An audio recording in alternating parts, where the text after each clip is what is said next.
News 7 சொந்தங்களுக்கு Christopher தாஸின் அன்பு வணக்கங்கள். வியூகம் நிகழ்ச்சிக்காக நம்முடன் விடுதலை சிறுத்தைகள் கட்சியின் தலைவரும் சிதம்பரம் நாடாளுமன்ற உறுப்பினருமான முனைவர் தொல் திருமாவளவன் அவர்களோடு நிறைய விஷயங்கள் நம்ம பேசலாம். சார் வணக்கம். சமீபத்தில் நடந்து முடிந்த அம்பேத்கர் விருதுகள் வழங்கும் விழா, ஆனால் அது அதிரடி அறிவிப்புகள் வெளியிடும் விழாவாக மாறியிருப்பதாக விமர்சனங்கள் தொடருது. எப்படி பார்க்குறீங்க? அதை உண்மையா? என்ன அறிவிப்புகள் நீங்கள் சொன்னால் தான் அதுக்கு விளக்கம் சொல்ல முடியும். ஒரு கட்டத்தில் தேவை எனில் நான் தேர்தலில் போட்டியிடுவதை கூட நான் தவிர்த்து விடுவேன். அந்த ரீதியில் உங்களுடைய சில கருத்துக்களை ஆழமாக பதிவு செய்திருக்கிறீர்கள்.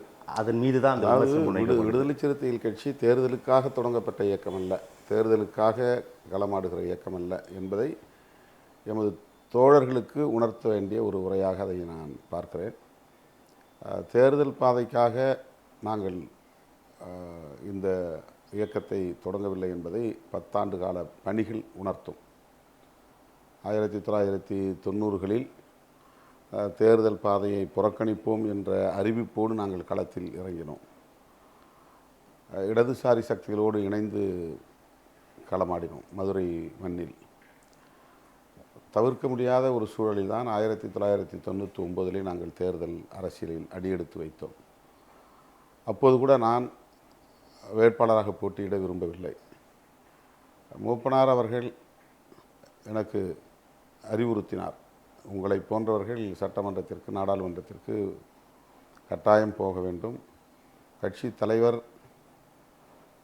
தயங்கினால் எல்லோரும் தயங்குவார்கள், நீங்களே வேட்பாளராக நிற்க வேண்டும் என்றெல்லாம் என்னை அவர் நம்பிக்கை ஊட்டி தேர்தல் அரசியலில் இறங்க வைத்தார். அப்படி தான் நாங்கள் தேர்தல் அரசியலுக்கு வந்தோம்.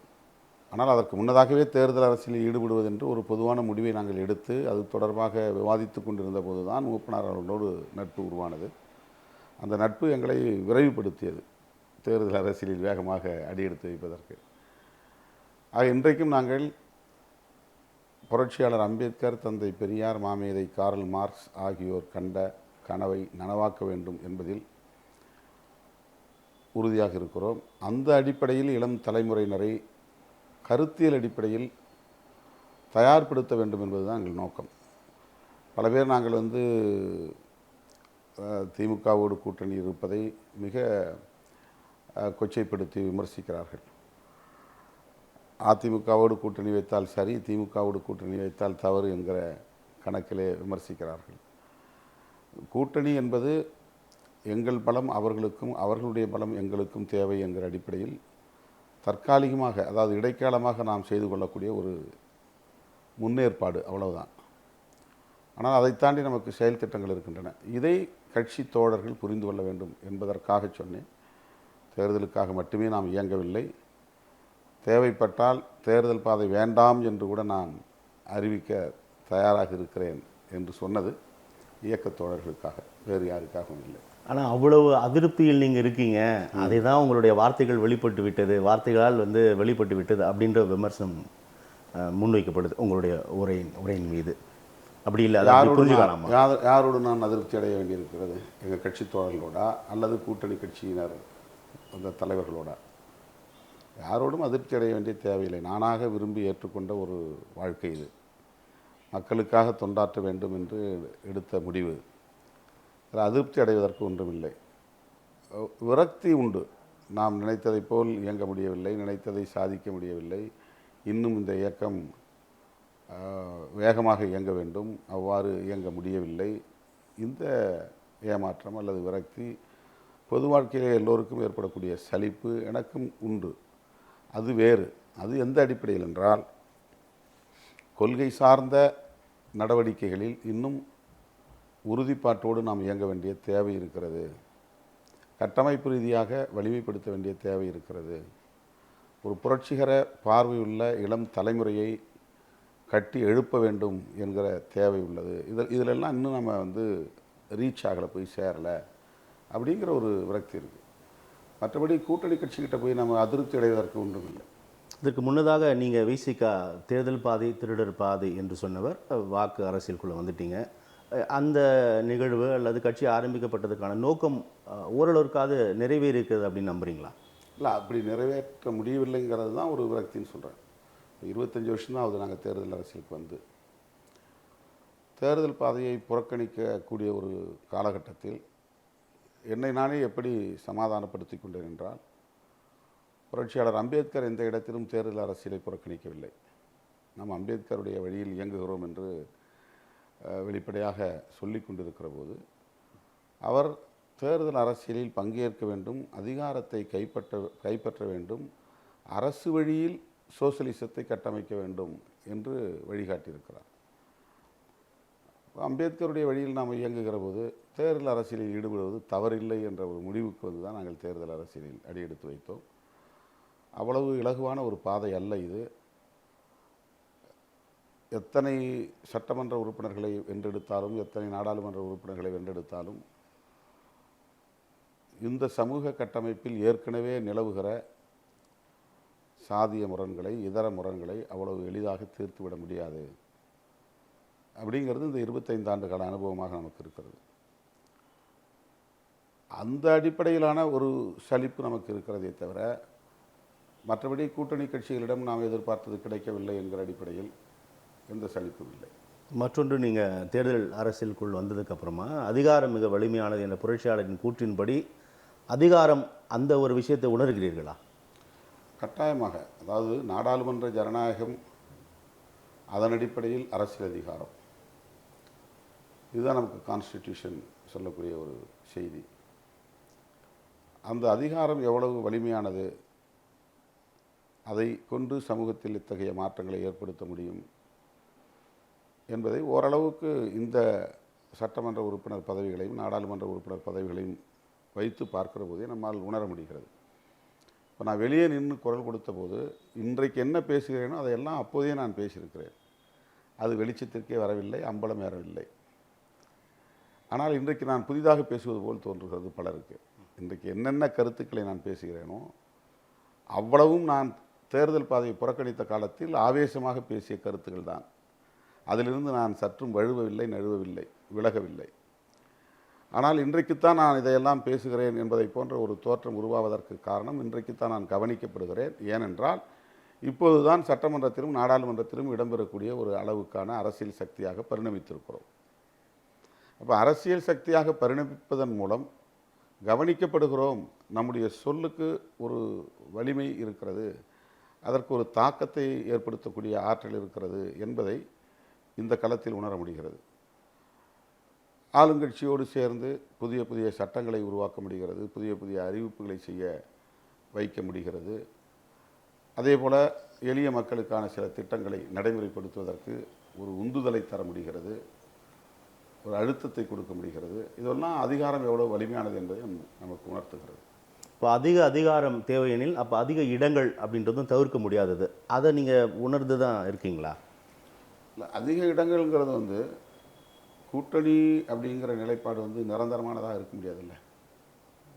எல்லா காலத்திலுமே கூட்டணி அப்படிங்கிற மாதிரி நாம் தனித்து போட்டிட வேண்டிய தேவையும் எழலாம்.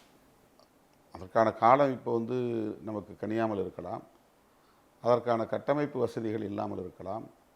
ஆனால் தனித்த ஒரு சக்தியாக எழுச்சி பெற வேண்டும், நிலைத்து நிற்க வேண்டும் அப்படின்னு நாம் நினைக்கும்போது, அதனால தான் 234 தொகுதிக்கும் நாங்கள் தகுதியானவர்கள் அப்படின்னு நான் சொல்ல வந்தது.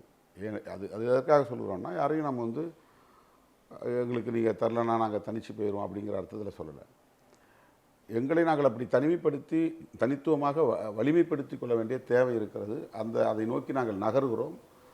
அந்த வலிமையை நாங்கள் இப்போது கொஞ்சம் கொஞ்சமாக பெறுகிறோம் அப்படிங்கிறத சொல்லக்கூடிய ஒரு செய்தி அது. ஸோ அது அப்படி தான் புரிஞ்சுக்கணும் சொல்றீங்க. அதனால் அதிக இடங்களை பெறுவோம் அப்படிங்கிறது மட்டுமே இலக்காக இருக்க முடியாது. அதிகாரத்தை பெறுவோம் அல்லது அதிகாரத்தை கைப்பற்றுவோம் என்பது தான் இலக்காக இருக்க முடியும். ஆனால் இப்போது உங்களுடைய கூட்டணி கட்சிகள் திமுகவும் உங்களோடு இருக்கிற பிற கூட்டணி கட்சிகளுமே இந்த குரல்களை வலுவாக ஒலிக்க தொடங்கியுள்ளதை நம்மளால் உணர முடிகிறது. அதிக இடங்கள், உங்களுடைய பார்வையில் அதிகாரம் என்ற இடத்தில் இதன் மீது நிறைய விமர்சனங்கள் தொடர்கிறத நம்ம பார்க்குறோம். இதை எப்படி நம்ம புரிஞ்சுக்கலாம்? ஜனநாயகத்தில் இது வந்து அனுமதிக்கப்படக்கூடிய ஒன்று தானே, ஏற்கப்படக்கூடிய ஒன்று தானே. ஒரு கட்சி ஆட்சி, அந்த ஒரு கட்சியின் கட்டுப்பாட்டில் பிற கட்சிகள் அப்படிங்கிறது வந்து எல்லா கட்சிகளும் இணைந்து உடன்பட்டு ஏற்றுக்கொண்ட ஒன்று. இந்த இப்போ திமுக கூட்டணியில் 10 கட்சி இருக்கிறோம்னா 10 கட்சியில் திமுகவை தவிர மற்ற கட்சிகள் எல்லாம் இந்த ஏற்பாட்டுக்கு நாங்கள் உடன்பட்டு இருக்கிறோம் பொருள். அதே போல் அந்த கட்சிகள் எல்லாம் வந்து தங்களுக்கான உரிமைகளை கோருகிற போது, தேவைகளை வலியுறுத்துகிற போது, அதில் உள்ள ஜனநாயகத்தை உணர்ந்து அதை அனுமதிப்பது என்பது, ஏற்பது என்பது ஒன்று. அதை அக்செப்ட் பண்ணுறது, அதுக்கு வந்து அனுமதிப்பது, கேட்கறது வந்து தவறு இல்லைன்னு புரிந்து கொள்வது, கேட்க அனுமதிப்பது, அது ஒரு ஜனநாயகத்தின் கூறு தான். அப்போது தலைமை தாங்கக்கூடிய திமுக கூடுதலாக இவங்க சீட்டு கேட்குறாங்க அப்படின்லாம் வந்து அவங்கள எதிராக பார்க்க வாய்ப்பில்லை. அவங்களும் ஒரு டெமோக்ராட்டிக் ஃபோர்ஸ் தான். அவங்களுக்கு தேவையை அவங்க சொல்கிறாங்க. அவங்க கட்சிக்கு கூடுதலாக இடம் வேணுங்கிறத வந்து அவங்க கட்சி விரும்புகிறது. அதனால் அதனுடைய தலைவர் சொல்கிறாரு. இது வந்து திமுக தலைமைக்கு தெரியும். இப்போ அவருக்கு இதை தெரிந்து கொள்வது அல்லது தெரிந்திருப்பது ஒரு ஜனநாயக புரிதல். நாங்கள் இந்த கோரிக்கையை எழுப்புவது ஒரு ஜனநாயக தேவை. இப்போ இந்த அண்டர்ஸ்டாண்டிங், ஒரு காமன் அண்டர்ஸ்டாண்டிங், ஒரு பொதுவான புரிதல் கூட்டணிக்குள்ளே இருக்கிறதுனால தான் தொடர்ந்து பயணிக்கிறோம். இப்போ 2017 உருவான கூட்டணி இன்றைக்கி 8 ஆண்டுகளுக்கு மேலாக தொடர்ந்து 3 பொதுத் தேர்தல்களை சந்தித்து 4வது பொதுத் தேர்தலை சந்திக்கப் போகிறது. இதற்கு என்ன அடிப்படையான காரணம்னா, எங்களுடைய உணர்வுகளை திமுக மதிக்கிறது, திமுகவுடைய நெருக்கடிகளை நாங்களும் மதிக்கிறோம். திமுக என்ன மாதிரியான நெருக்கடிகள் இருக்குது, அதுக்கு என்ன இக்கட்டுகள் இருக்கின்றன, அதை எப்படி அது எதிர்கொள்ளும் போது என்னென்ன சிக்கல்கள் எழும், அதை எப்படி அவர்கள் அதை கையாளுகிறார்கள், இதெல்லாம் எங்களுக்கும் புரியும்.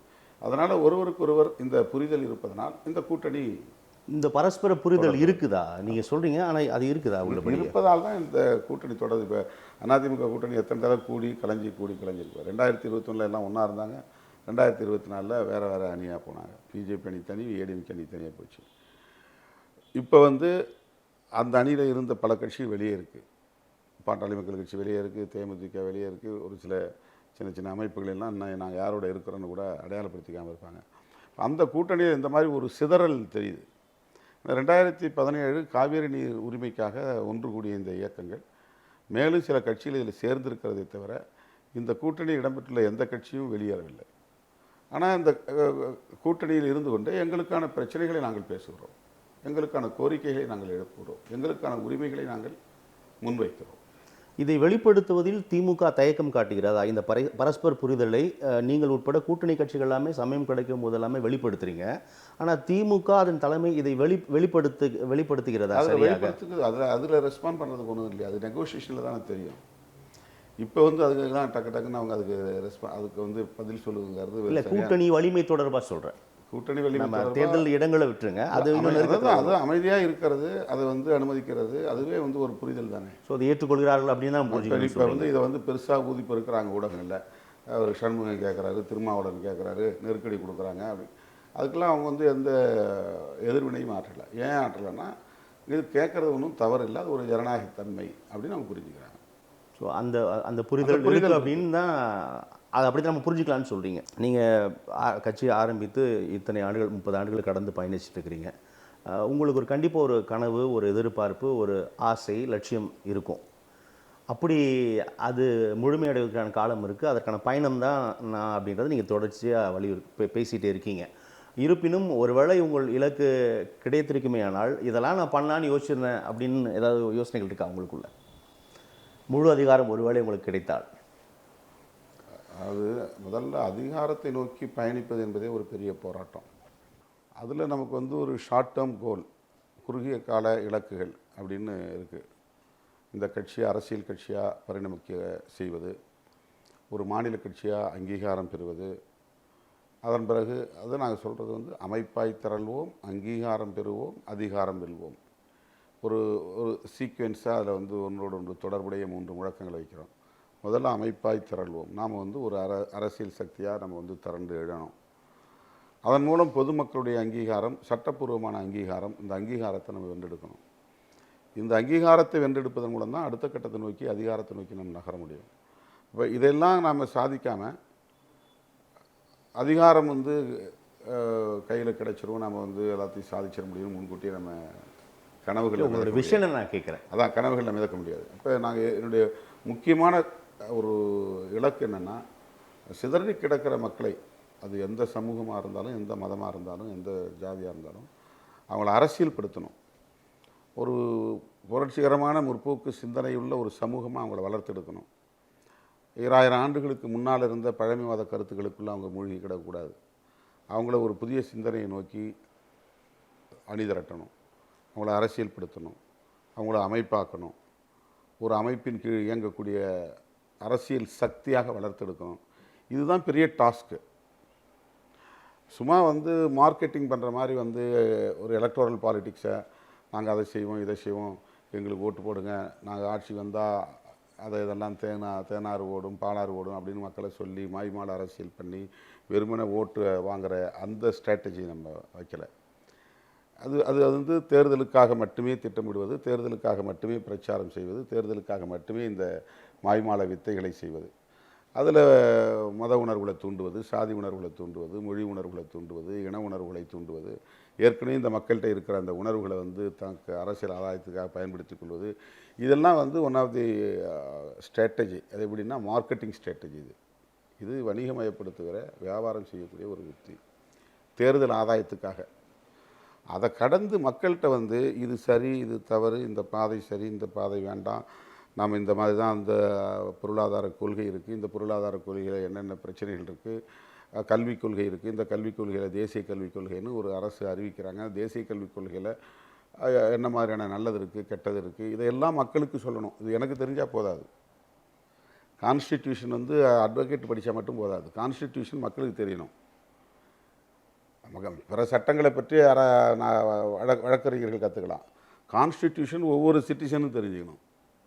அதில் என்னென்ன கொள்கை கோட்பாடுகள் இருக்குது, எந்த மாதிரியான ஒரு இந்தியாவை கட்டமைக்கிறதுக்காக கான்ஸ்டிடியூஷன் உருவாக்கப்பட்டிருக்கு, அதில் செக்யூலரிசம்னா என்ன, ஃபெடரலிசம்னா என்ன, புளூரலிசம்னா என்ன, இதை ஏன் கான்ஸ்டிடியூஷனில் ப்ரீஆம்பிளில் வச்சுருக்கிறாங்க, இந்த அரசாங்கம் எப்படி டிஃபைன் பண்ணப்பட்டிருக்கு, இதை ஏன் சாவரின் சோஷலிஸ்ட் செக்யூலர் டெமோக்ராட்டிக் ரிப்பப்ளிக்னு சொல்கிறாங்க, வெறுமனே இது யூனியன் கவர்மெண்ட் சென்ட்ரல் கவர்மெண்ட்டு சொல்லிட்டு போக வேண்டியதானே.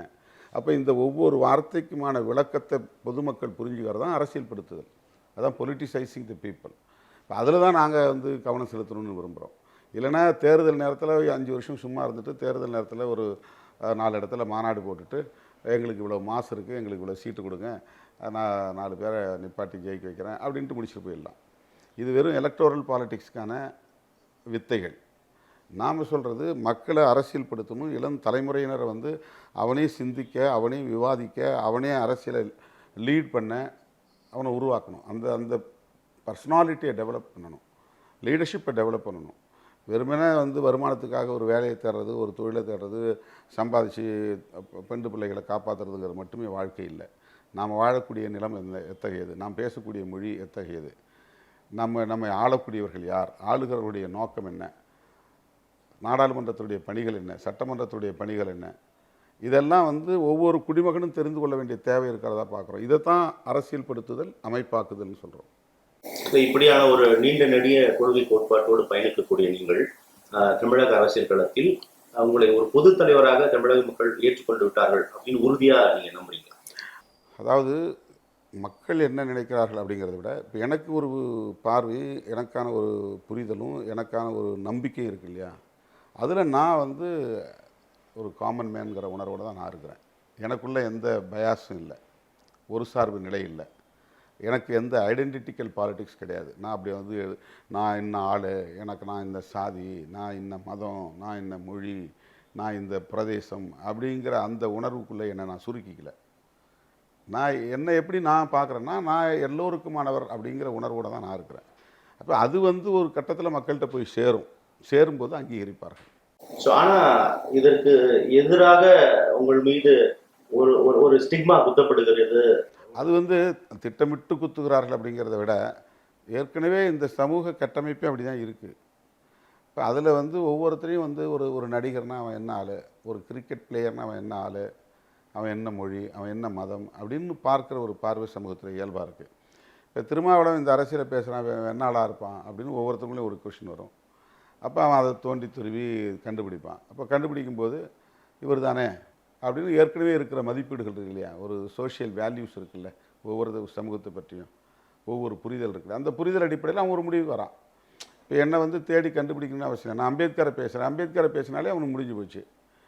அம்பேத்கரை பற்றி பேசினா நாளாக தான் இருப்பாங்க அப்படின்னு. அப்போ அவன் ஒரு முடிவுக்கு வந்துடுறான். இது அவனுக்கு இருக்கிற ஒரு பற்றாக்குறை. அது அவன் வந்து இன்னும் விரிவாக பார்க்கல, விசாலமாக பார்க்கல, எந்த கோணத்தில் ஒரு விஷயத்தை அணுகணுங்கிற பார்வை அவனுக்கு இன்னும் உருவாகலை. வெறுமனே சாதி அடிப்படையில் பார்க்கறது, மத அடிப்படையில் பார்க்கறதுங்கிறது அவனுக்கிட்ட இருக்கிற ப்ராப்ளம். அது என்னுடைய ப்ராப்ளம் இல்லை. அதனால் அதை பற்றி நான் கவலைப்படலை. கோளாறு, அது பார்வை கோளாறு.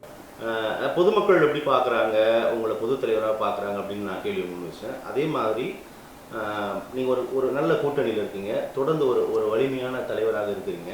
ஆனால் இதே திருமாவளவனே நிறைய இடங்களில் எங்களுடைய கட்சி கொடிகள் ஏற்றக்கூட அனுமதிக்க மாட்டுறாங்க.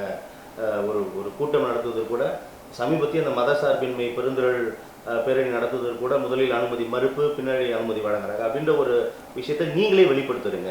இதை எப்படி புரிஞ்சுக்கிறீங்க? ஒவ்வொரு கட்சியுமே இந்த மாதிரியான நெருக்கடியில் சந்திச்சு தான் மேலே வந்திருக்கிறாங்க. இப்போ திமுக கட்சியை தொடங்கின நேரத்தில் திமுகவுக்கு அந்த நெருக்கடி இருந்திருக்கும். கம்யூனிஸ்ட் கட்சியில் வந்து ஆரம்ப காலத்திலிருந்து இந்த நிலையிலும் அந்த நெருக்கடி சந்தித்து தான் எல்லா நிலையிலையும் இருக்கும். எல்லா நிலையிலையும் இருக்கும். ஒரே குடும்பத்துக்குள்ளேயே கூட ஒரு அண்ணன் தம்பி வளர்ச்சியில் நிறைய பேரியர்ஸ் இருக்கும், பிரச்சனைகள் இருக்கும்.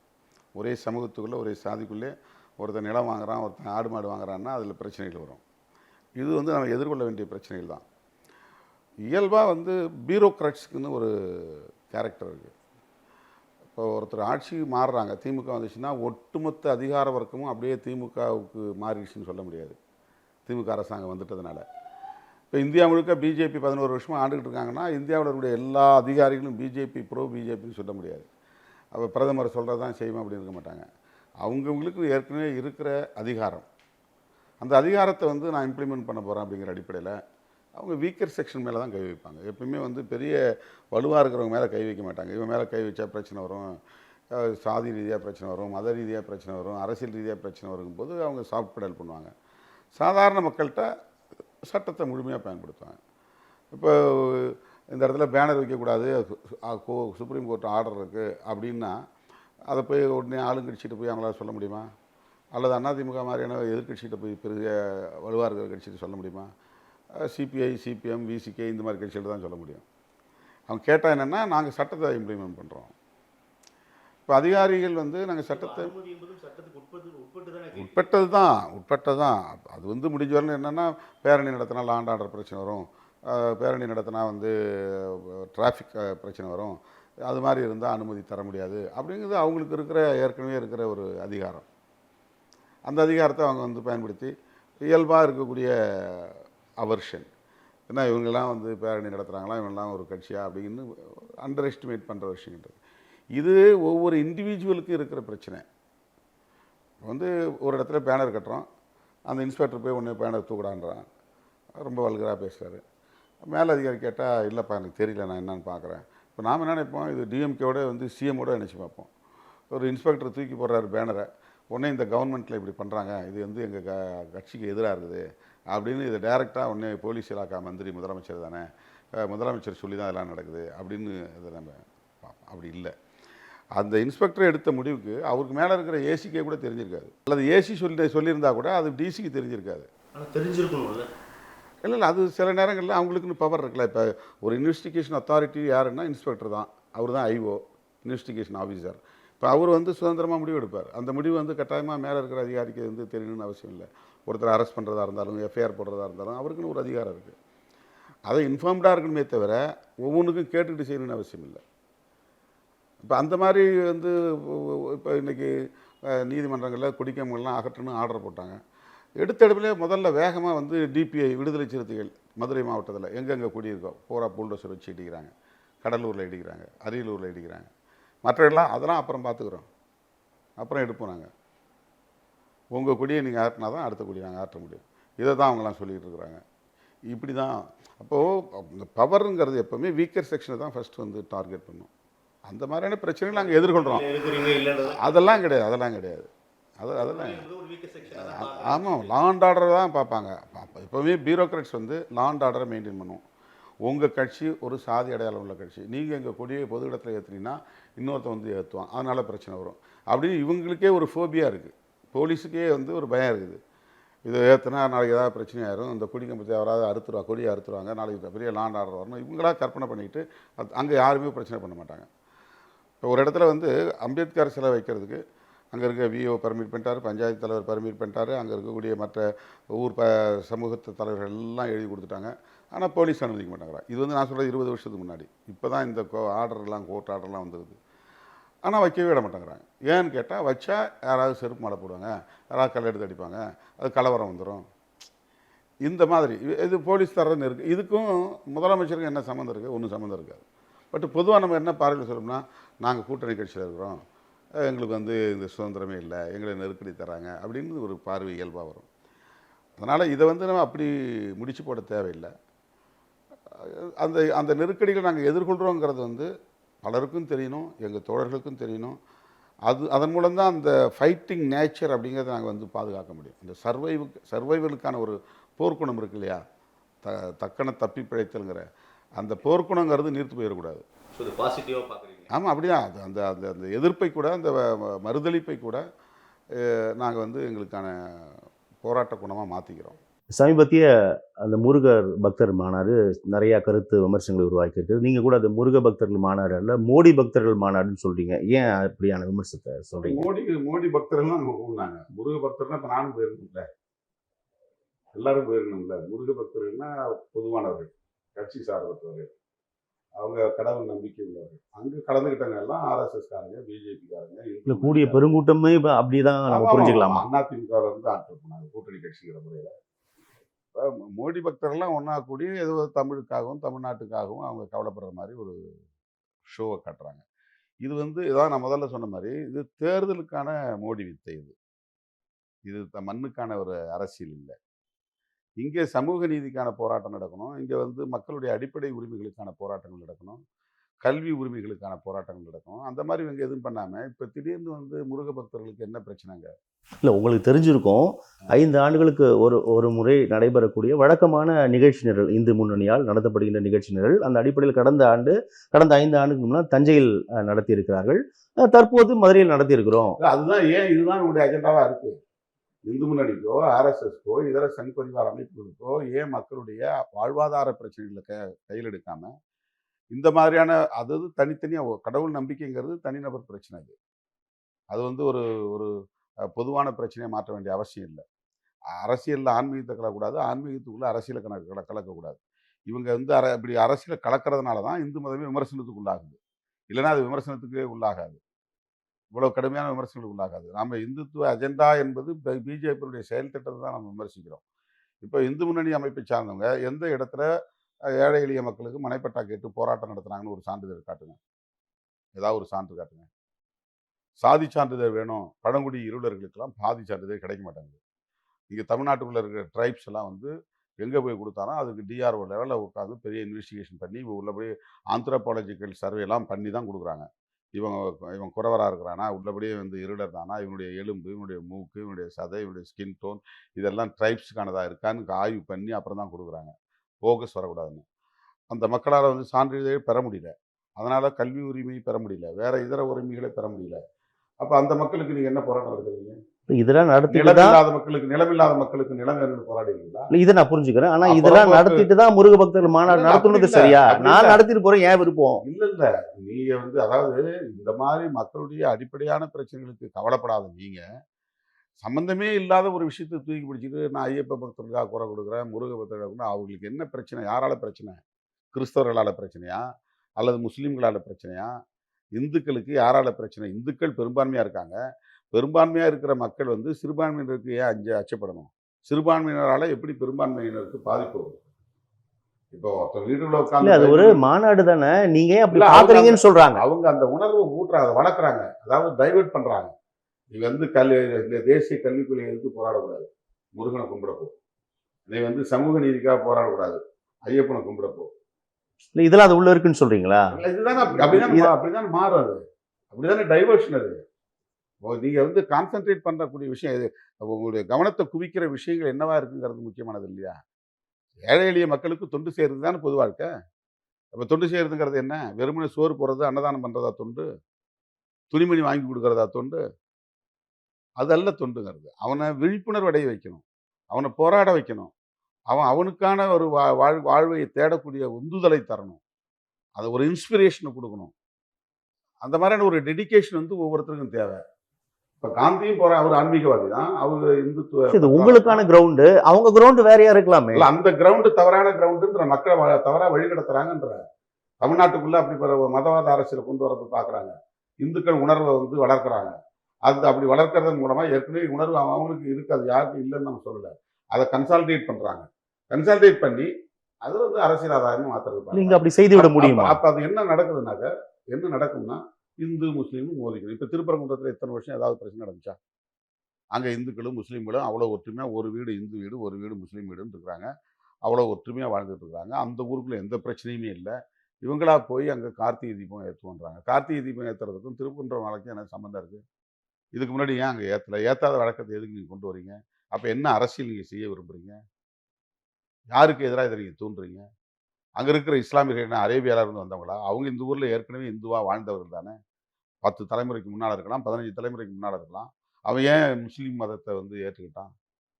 இது ஒவ்வொருத்துக்குமான ஜனநாயக உரிமை இல்லையா? நம்ம நாடு அதை அனுமதிக்குதா இல்லையா? நம்முடைய அரசியல் சட்டம் அதை அனுமதிக்குதா இல்லையா? அவங்க உணர்வு, நீ இந்துவா இருந்தாலும் முஸ்லீமா இருந்தாலும் நம்ம ஒற்றுமையா சகோதரர்களா வாழ்வுன்னு சகோதரத்துவத்தை வளருங்க. அதே ஆன்மீகத்தின் மூலமா. ஆன்மீகங்கிறது சகோதரத்துவத்தை வளர்க்கறதுக்கு பயன்படணும்.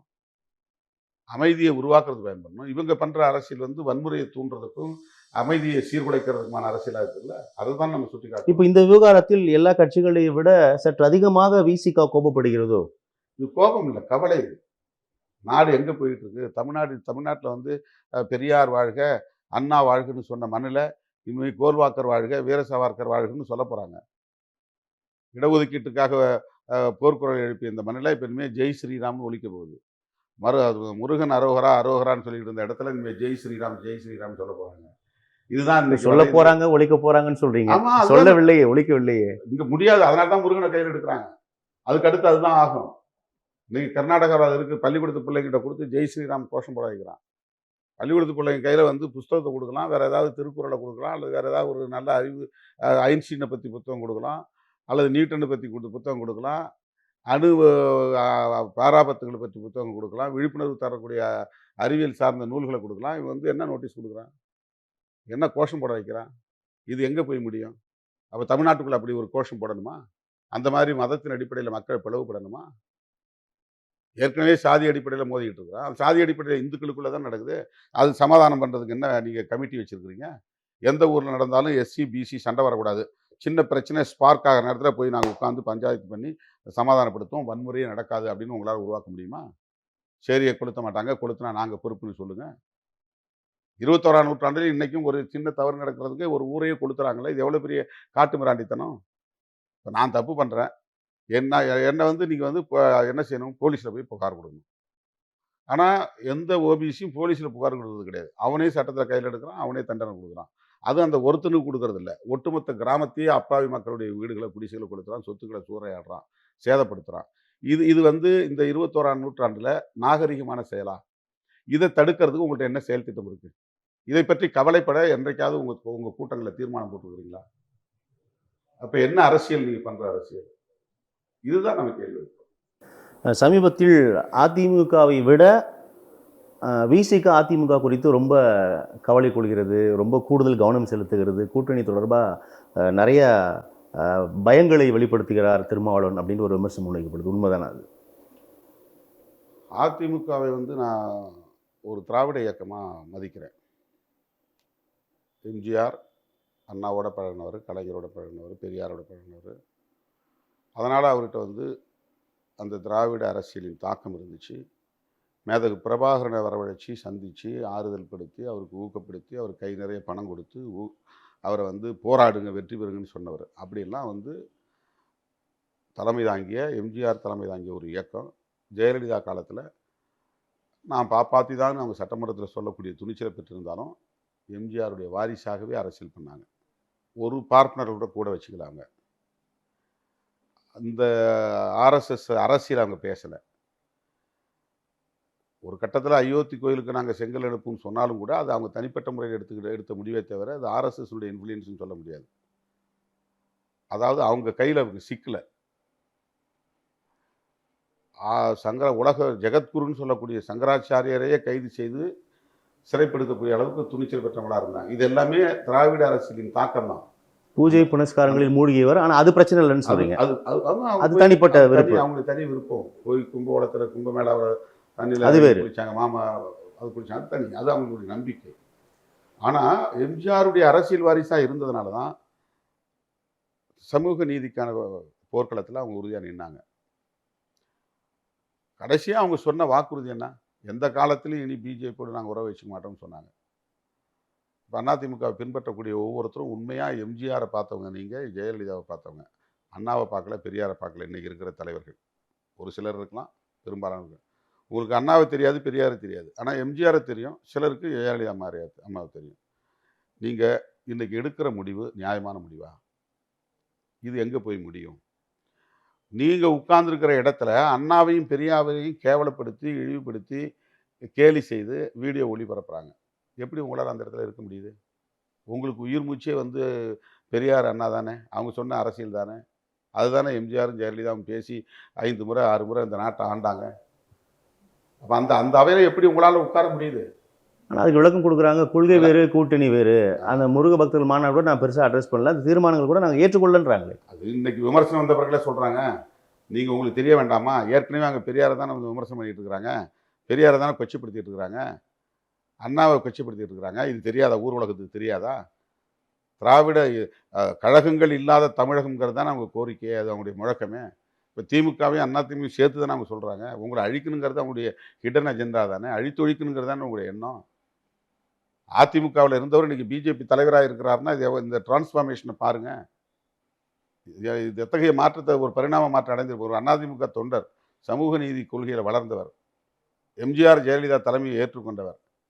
எப்படி பாரதிய ஜனதாவுக்கு போய் தலைமை தாங்க முடியும்? எவ்வளோ பேர் அதிமுககாரங்க பிஜேபியில் போய் சேர்ந்துருக்கிறாங்க. இதுக்கு போக போக நாளைக்கு அப்படி தானே போய் முடியும். அப்போ ஒரு இயக்கம் சிதைவதற்கு, ஒரு இயக்கம் வந்து பின்னுக்கு போவதற்கு நீங்கள் எடுக்கிற முடிவு வழிவகுக்குமா, வழிவகுக்காதா? அந்த கவலையில் நான் சொல்றேன். ஸோ எதிரணி கூட்டணியா, திமுகவை எதிரணி கூட்டணியா இந்த கருத்தை நீங்க சொல்ல, ஒரு ஒரு எதிரணி கூட்டணியா இதை நீங்க கருத்தை வலியுறுத்தல. நான் திமுகங்கிற மைண்ட்ல வச்சு நான் பேசல, திமுக கூட்டணின்னு மைண்ட்ல வச்சு பேசல. நான் வந்து எது சரி தவறு, நன்மை தீமை பேசுறீங்க. 2 கட்சிகளையும் திராவிட இயக்கங்களா நம்புறேன், பெரியார் இயக்கங்களா நம்புறேன். அதனால அண்ணா திமுக இப்படி வந்து இதாயிடக்கூடாது, பாதிக்கப்பட்டக்கூடாது அப்படிங்கிற கவலையிலிருந்து நான் சொல்றேன். இன்னைக்கு நான் சொல்றது உங்களுக்கு கசப்பா இருக்கலாம். ஒரு 5 வருஷத்துக்கு பிறகு, 10 வருஷத்துக்கு பிறகு இந்த வீடியோவை எடுத்து போட்டால் அதிமுக தொண்டர் ஒவ்வொருத்தரும் திருமாவளவன் சொன்னது சரின்னு சொல்லுவோம்.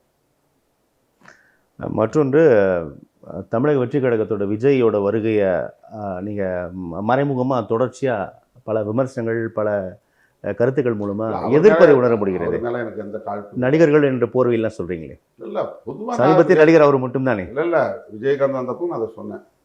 ஆனால் விஜயகாந்தோட நான் வந்து நட்பாக தான் இருந்தேன். எனக்கு அதில் எந்த சிக்கலும் இல்லை. தனிநபர் அப்படிங்கிற அடிப்படையில் யார் மீதும் எனக்கு எந்த காழ்ப்பும் கிடையாது. அடுத்து என்னுடைய காம்படிட்டராகவும் நான் அவங்கள பார்க்கல. எனக்கு அவங்க போட்டியாளர், நான் அவங்களுக்கு போட்டியாளர் அப்படின்னுங்கிற ஒரு ஒப்பீடு என்கிட்ட கிடையாது. பொதுவாக வந்து சினிமா மோகம் தமிழ்நாட்டுக்குள்ளே இருக்குது.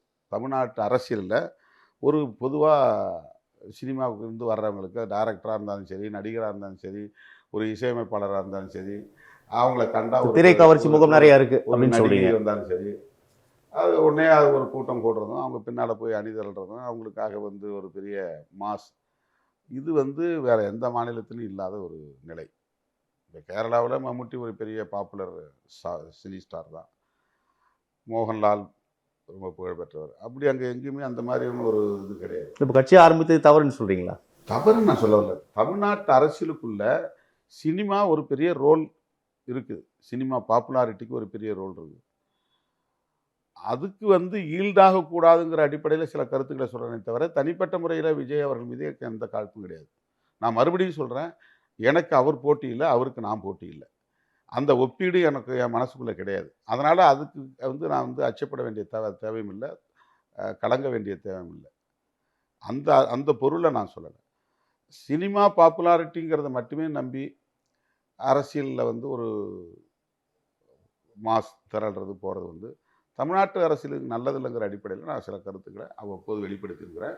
அப்படிதான் அண்மையிலும் வெளிப்படுது. தேர்தலை ஒட்டி இன்னும் சில மாதங்கள் இருக்குது. அதற்குள்ளாக தமிழக அரசியல் களத்தில் நிறைய மாற்றங்கள் உருவாகும் அப்படின்னு பொதுவாக சில விஷயங்களை மனதில் வைத்து சில அரசியல் விமர்சகர்கள் தொடர்ந்து பேசுகிறாங்க.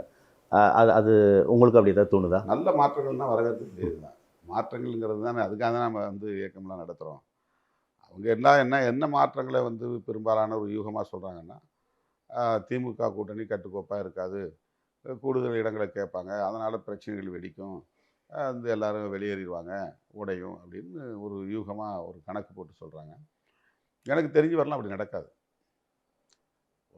நான் பேசுகிறதா இருந்தாலும் சரி, மார்க்சிஸ்ட் கம்யூனிஸ்ட் கட்சி பேசுகிறதா இருந்தாலும் சரி, அது ஒரு ஜனநாயக உரிமை என்கிற அடிப்படையிலான கருத்தை தவிர ஒரு கூட்டணியை சிதைக்க வேண்டுங்கிறதோ அல்லது அதை பிளாக்மெயில் பண்ணுங்கிறதோ நோக்கம் கிடையாது. எல்லாவற்றையும் விட ஒப்பீட்டு அளவில் பார்க்குற போது பாரதிய ஜனதாவுடைய அரசியல் தமிழ்நாட்டுக்கு அவ்வளவு நல்லதல்ல, அது தீங்கானதுங்கிற ஒரு கவலை இருக்குது. அது மார்க்சிஸ்ட் கம்யூனிஸ்ட்டுக்கும் இருக்குது, இந்திய கம்யூனிஸ்ட்டுக்கும் இருக்குது, விடுதலை சிறுத்தைகள் கட்சிக்கு இருக்குது. அதனால் நாங்கள் அப்படியெல்லாம் ஒரு தவறான முடிவை எடுக்க மாட்டோம். நன்றி சார். மக்கள் தீர்ப்பே மகேஷின் தீர்ப்பு என்று சொல்வார்கள். பொறுத்திருந்து பார்ப்போம். உங்களுடைய பங்கேற்பும் கருத்து பகிர்க்கும் மிக்க நன்றி. நேயர்களே, மற்றொரு வியூகம் நிகழ்ச்சியில் சந்திக்கலாம். நன்றி, வணக்கம்.